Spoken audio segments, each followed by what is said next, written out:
Hutang negara nilainya lebih dari 18.000 triliun jika hutang APBN dijumlahkan, kemudian kekurangan atau selisih minusnya anggaran belanja, ditambah lagi utang BUMN, bangkrutnya BUMN karya-karya yang overinvestasi, ditambah lagi pinjaman dana haji, kemudian kewajiban bayar bunga jatuh tempo di tahun 2025, dan lain sebagainya yang dipakai selama pemerintahan kemarin itu dijumlahkan, intinya rungkat aja anggaran belanja yang dilakukan oleh pemerintahan yang dulu. Di sisi dunia, ekonomi efek perang Rusia mulai terasa di belahan bumi lainnya. 1 tahun awal perang hanya Eropa yang merasakan negatifnya. Sekarang seluruh dunia mulai merasakan turunnya permintaan dan turunnya kemampuan daya beli hampir di semua negara. Tiongkok menurun hasil industrinya. Di dalam negeri hancur industri properti Tiongkok yang dulu merupakan 25% GDP nasional, sekarang di bawah 10% GDP nasional Tiongkok yang didukung oleh properti, mengakibatkan industri berikutnya berantai runtuh, yaitu manufaktur.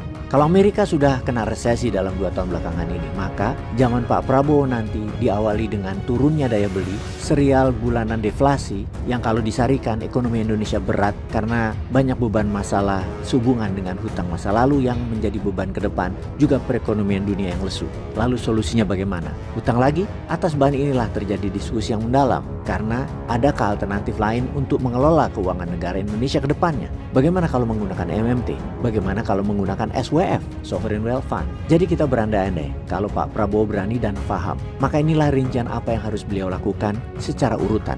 Pertama, terbitkan Perpres Peraturan Presiden yang menunjuk ke Kementerian Pertahanan untuk ditugaskan mengendalikan tambang rakyat dan tambang liar tak berizin dari tambang emas di seluruh Indonesia untuk produksinya dijual hanya ke Kemhan, hanya ke Kementerian Pertahanan. Lalu emas itu disimpan di Kementerian Pertahanan, di bunker. Kementerian kemudian membuat permen atau peraturan menteri untuk membuat Koperasi Tambang Rakyat Indonesia atau KTRI. Koperasi inilah yang akan melaksanakan Kepres dan permen tersebut di bawah kendali Kementerian Pertahanan. Harga belinya ditentukan di mana rakyat harus tetap untung, maka yang tidak menjual ke koperasi akan kena masalah hukum. Maka diperkirakan Dore atau Ingon atau emas yang masih belum bulian 99,99 masih kadarnya 70%-an, bahkan ada yang 17%.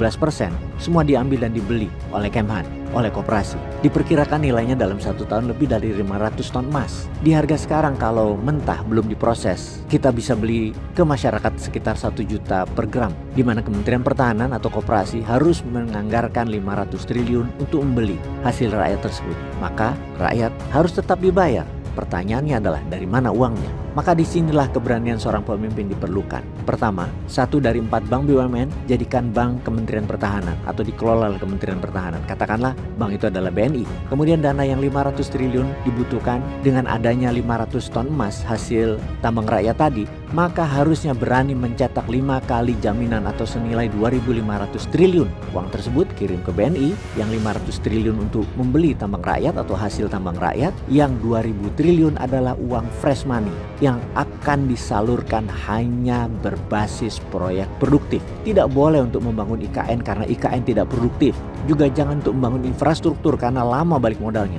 Namun untuk UKM ekspor sangat bisa dibiayai tanpa bunga, hanya kepada mereka yang ekspor prioritas pertama. Kemudian untuk proyek perumahan rakyat misalnya, karena itu cepat sekali rakyat butuh dan rakyat langsung bayar dengan harga murah karena nggak ada bunga. Kemudian proyek manufaktur produksi untuk peningkatan nilai tambah dan lain sebagainya. Bayangkan, negara dan rakyat dipaksa produktif karena bisa tiap tahun ada fresh money yang akan membuat uang beredar di masyarakat atau easy money berputar dan akan membuat harga jual produk Indonesia ke seluruh dunia sangat kompetitif karena murahnya biaya uang 0% dan bahan baku melimpah untuk jadi furniture, pabrik baterai, perhiasan, makanan, handphone, TV, mobil, chips, dan banyak lagi.